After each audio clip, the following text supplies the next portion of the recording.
The MS-13 tortured her for 12 hours. When they learned she was a cop's daughter, they trembled. The rain hammered against the cracked pavement of East Los Angeles, creating rivers that rushed through the gutters of Evergreen Avenue.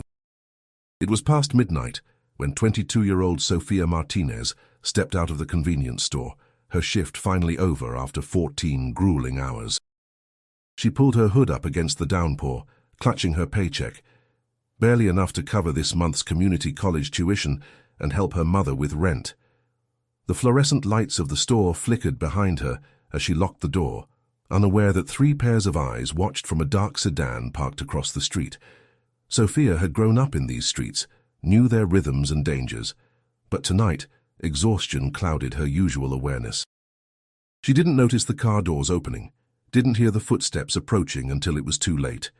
A hand clamped over her mouth, another grabbed her arms, and before she could scream, she was being dragged into the vehicle. Her phone clattered to the wet asphalt, screen cracking as it hit the ground. If you're watching this story unfold, hit that subscribe button and drop a comment letting us know where you're tuning in from. Now, let's continue with what happened to Sofia that night. The sedan sped through the rain-soaked streets, taking turns that Sofia recognized even with the hood they'd pulled over her head. They were heading toward the industrial district, where abandoned warehouses lined forgotten streets. Her heart pounded as she tried to steady her breathing through the fabric covering her face. She'd heard the stories. Everyone in the neighborhood had. MS-13 didn't forgive, and they didn't forget. But Sofia had no connection to any gang, no debts, no enemies. She was just a girl trying to make it through college, working 2 jobs to help her mother who cleaned houses for a living. Her father, she pushed the thought of him away. That was a complication she didn't want to think about right now. The car jerked to a stop. Rough hands yanked her out into the cold rain.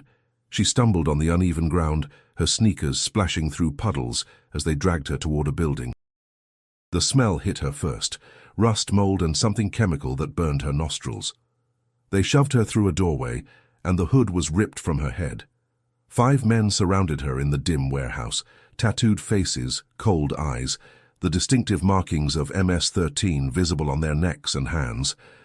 The one who seemed to be in charge, a man in his 30s with a scar running from his eye to his jaw, stepped forward.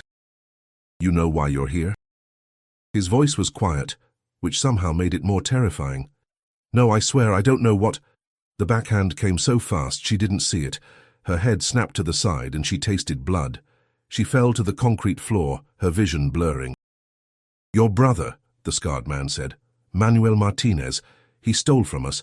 $50,000 and 3 kilos. Then he ran like a coward." Sofia's blood ran cold. Manuel. Her older brother, who she hadn't seen in 6 months, who'd fallen into the gang life despite their mother's tears and prayers. She'd cut him off, refused his calls, told him she wanted nothing to do with his choices. "I don't know where he is," she gasped, trying to get up. "I haven't talked to him in months, I swear." "Then you're going to help us send him a message?" The scarred man nodded to the others. 12 hours. If he doesn't show up by dawn with our money, she pays for his sins. What followed was a nightmare that Sofia would never be able to fully describe. They tied her to a chair in the center of the warehouse, the metal biting into her wrists. The interrogation began. Questions about Manuel's whereabouts, his contacts, his plans. With each, "I don't know," the punishment escalated.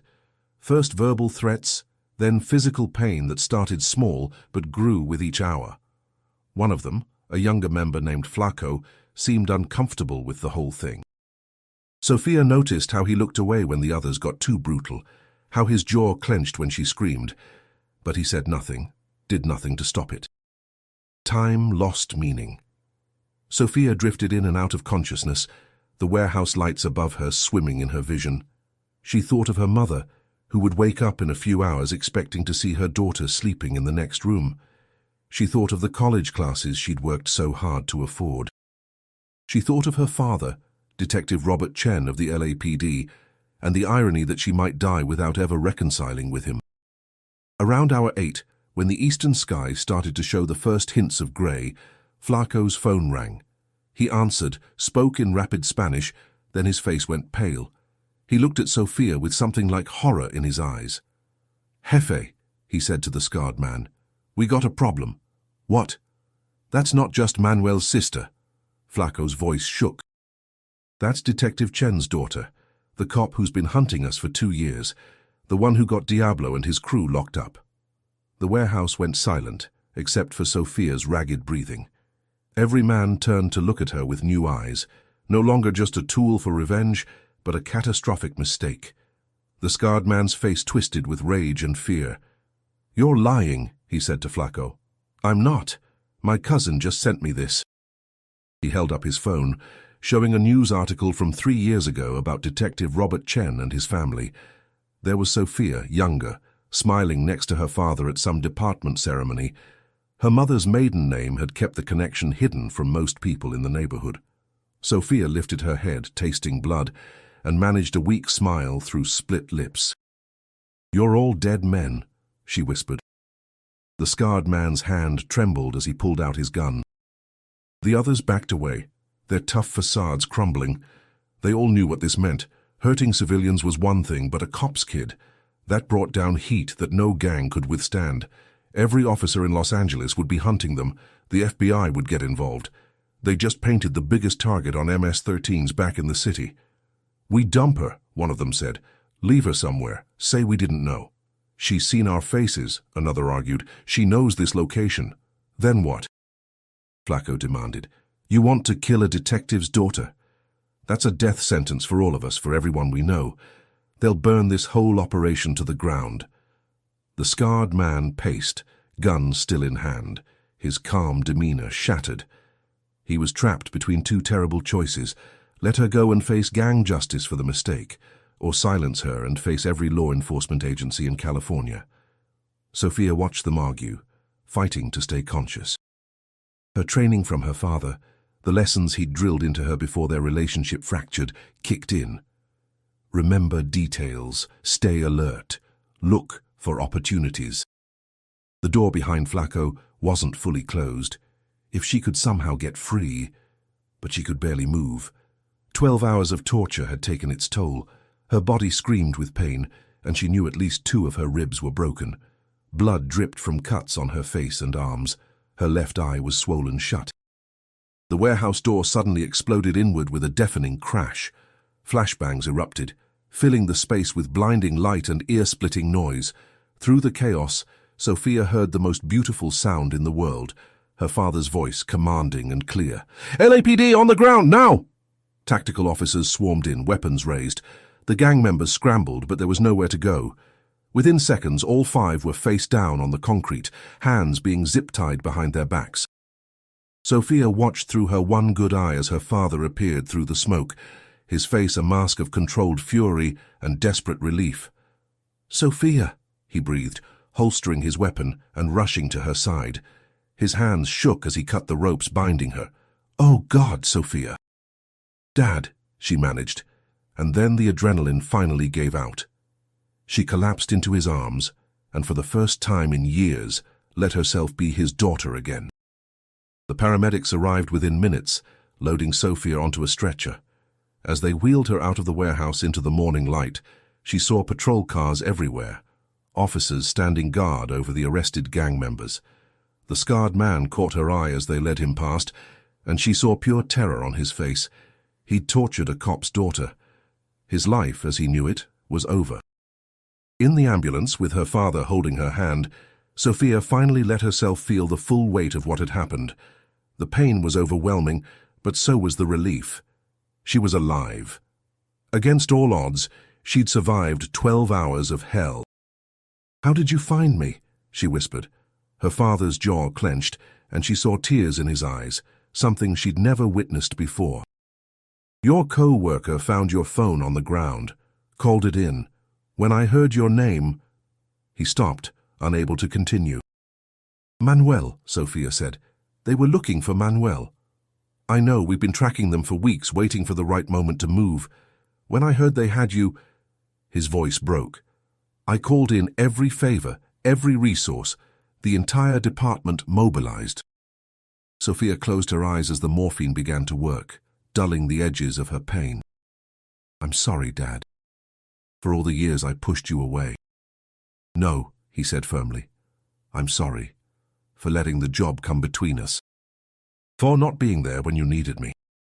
The ambulance raced through the Los Angeles streets as dawn broke fully over the city, painting the sky in shades of orange and pink.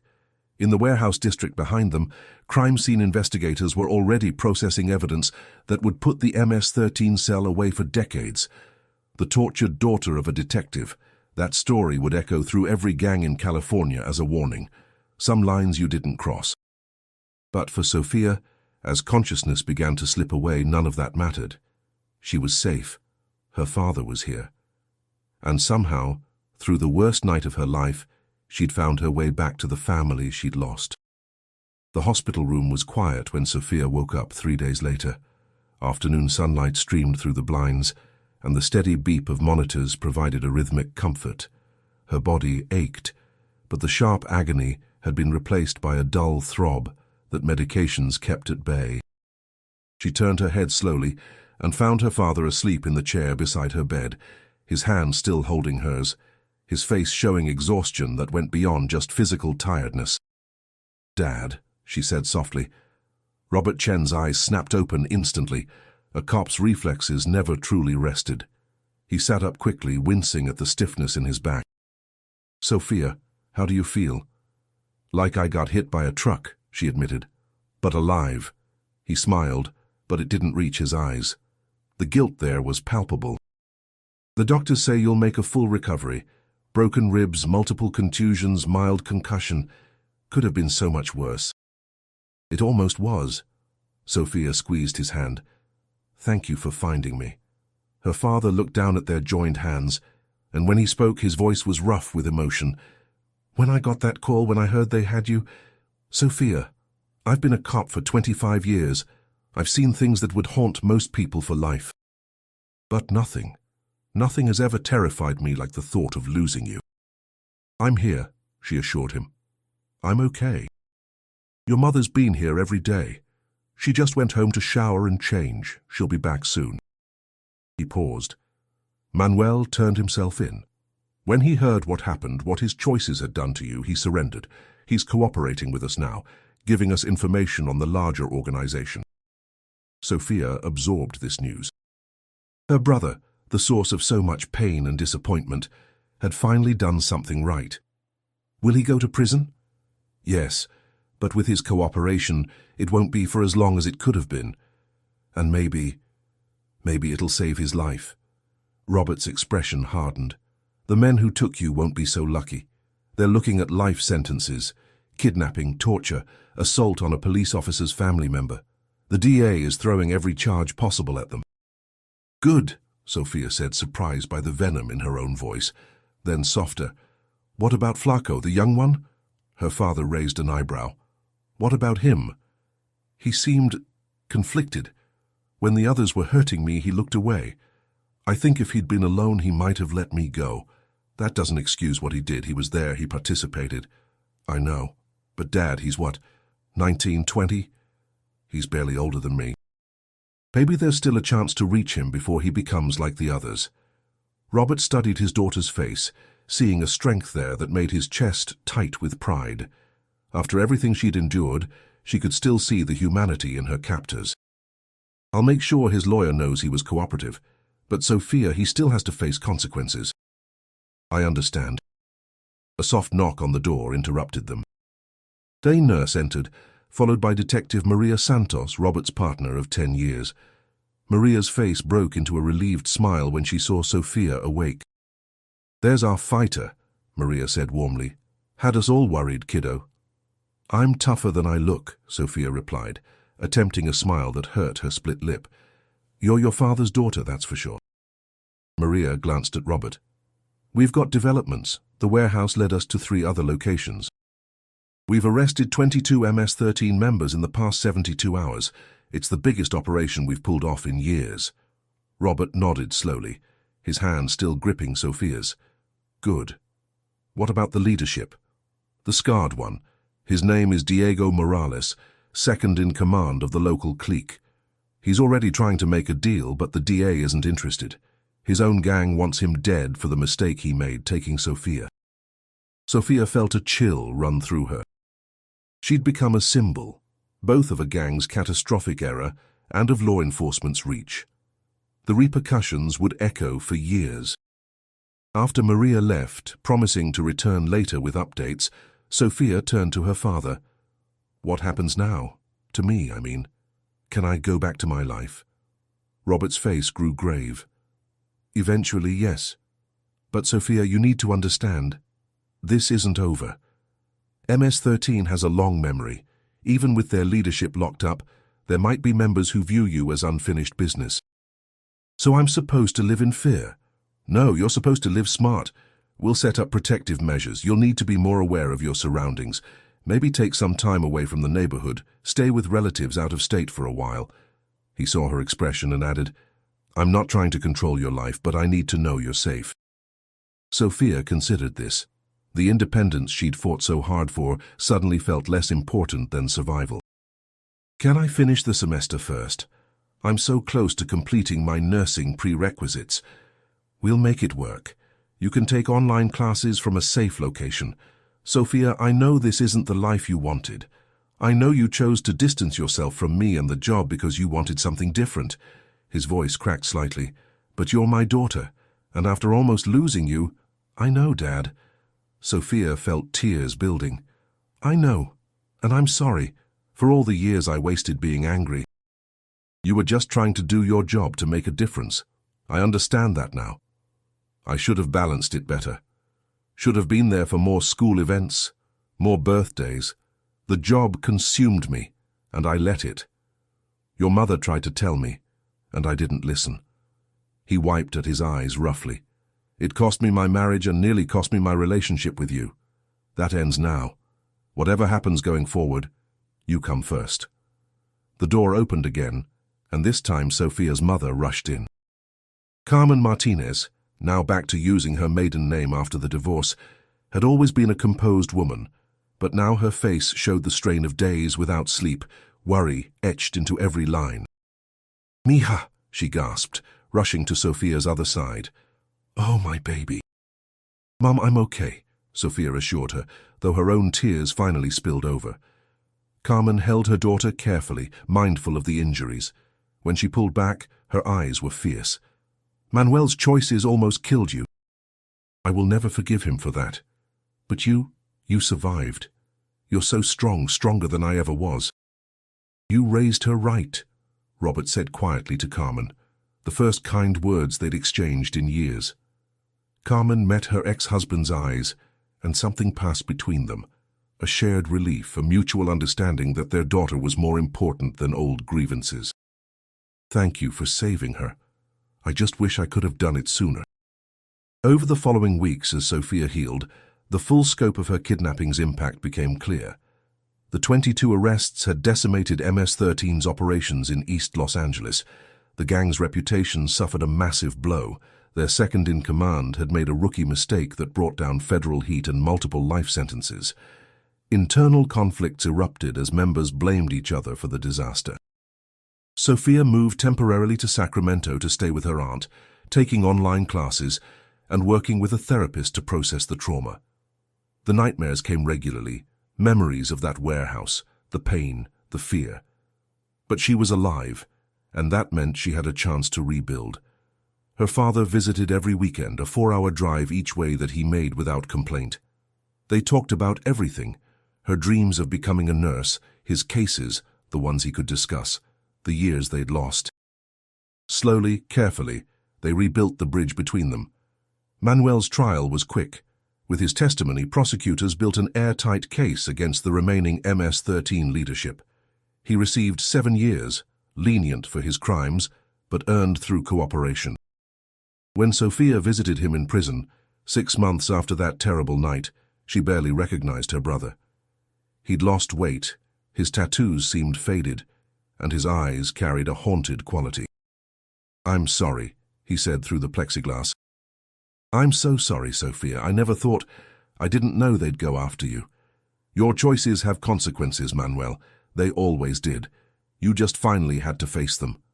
I know. I'm trying to do better. In here, I'm taking classes, staying away from the gang politics. When I get out, I want to be someone you can be proud of." Sophia studied her brother's face, searching for sincerity. She found it, mixed with regret and fear. "Then do it. Don't just say it. Prove it. Because I can't go through this again. None of us can." A year passed. Sophia returned to Los Angeles, but to a different neighborhood, safer, farther from her old life. She graduated with her nursing degree and got a job at Cedars-Sinai Medical Center. Her father attended the ceremony, standing next to her mother in a show of family unity that would have been impossible before. The 5 men who'd tortured her were sentenced. Diego Morales received life without parole. The others got varying terms from 25 years to life. Flaco, whose real name was Roberto Jimenez, received 15 years, the lightest sentence due to his minimal participation and genuine remorse. Sophia wrote a letter that his lawyer submitted, noting his visible discomfort during her ordeal. She never forgot what they'd done, but she also believed in the possibility of redemption. MS-13's grip on East Los Angeles weakened significantly. While the gang didn't disappear, gangs never truly do, their operations became more cautious, more aware that certain lines came with irreversible consequences. The story of the cop's daughter, who survived 12 hours of torture, became legend in both law enforcement and criminal circles, a reminder that violence always extracts a price. Sophia's scars, physical and emotional, remained. The nightmares never completely stopped, though they became less frequent. She flinched at unexpected sounds. Crowds sometimes overwhelmed her, but she was alive, she was pursuing her dreams, and she had her family back.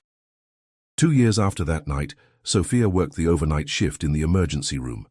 A young man came in with a stab wound, gang-related. As she worked to stabilize him, she recognized the tattoos, MS-13. Her hands shook for a moment, memories flooding back, but she steadied herself, remembered her training, and did her job. When he was stable and the police arrived to question him, the young man looked at her name tag, and his eyes widened with recognition.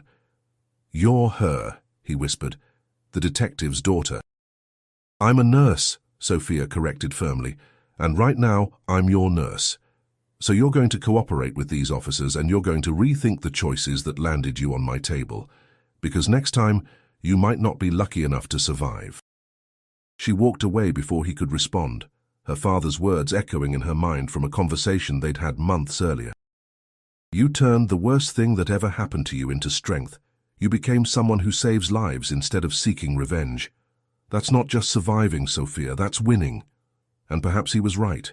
She'd endured 12 hours that should have broken her, faced down men who'd shown her humanity's darkest capabilities. But she'd emerged on the other side, scarred but not destroyed, changed but not defeated. The gang members who'd trembled when they learned her father's identity had been right to be afraid, but not for the reasons they'd imagined. They feared retribution, law enforcement, violence, but the real consequence of their actions was something far more powerful. They'd created a survivor who would spend her life undoing the damage that people like them inflicted. Every patient Sophia saved, every life she touched, was a repudiation of everything MS-13 stood for. Every shift she worked was proof that cruelty doesn't win, that darkness doesn't get the final word. Sophia Martinez had been tortured for 12 hours. She'd been broken and brutalized, and then she'd healed, grown stronger, and chosen to face each day with purpose.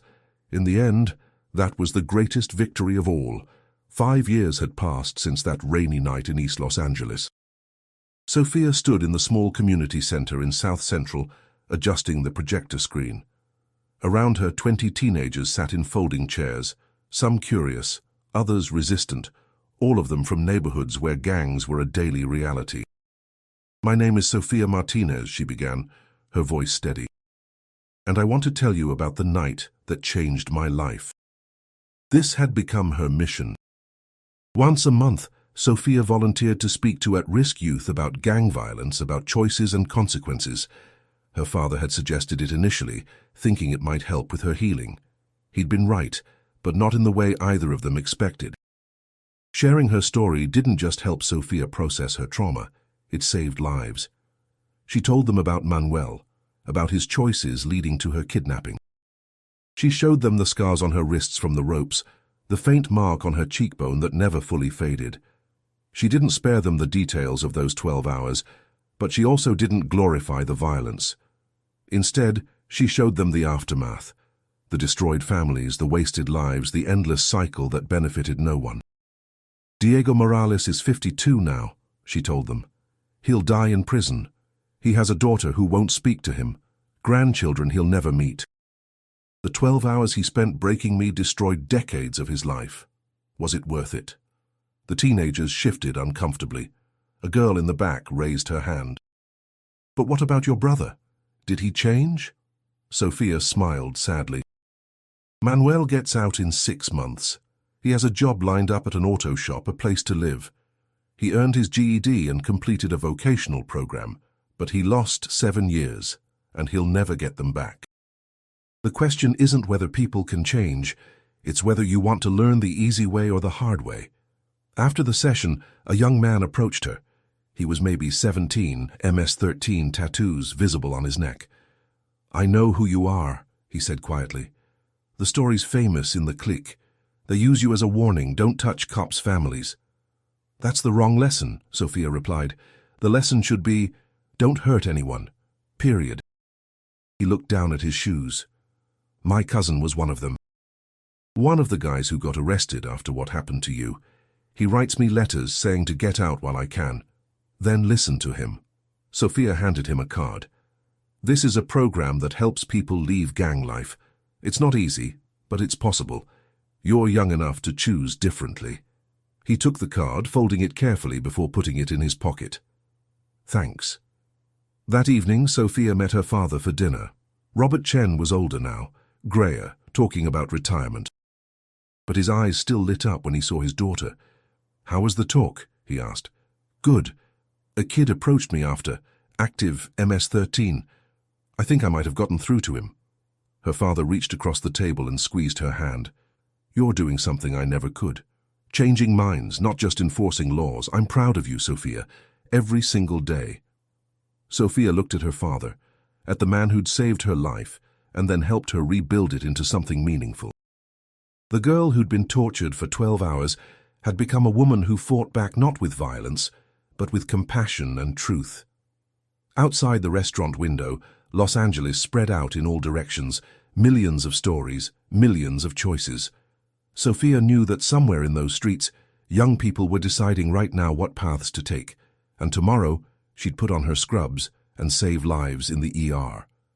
Next month, she'd stand in front of another group of teenagers and tell her story again. The nightmare had become her purpose. The darkness had taught her to carry light, and that she thought was how you truly survived.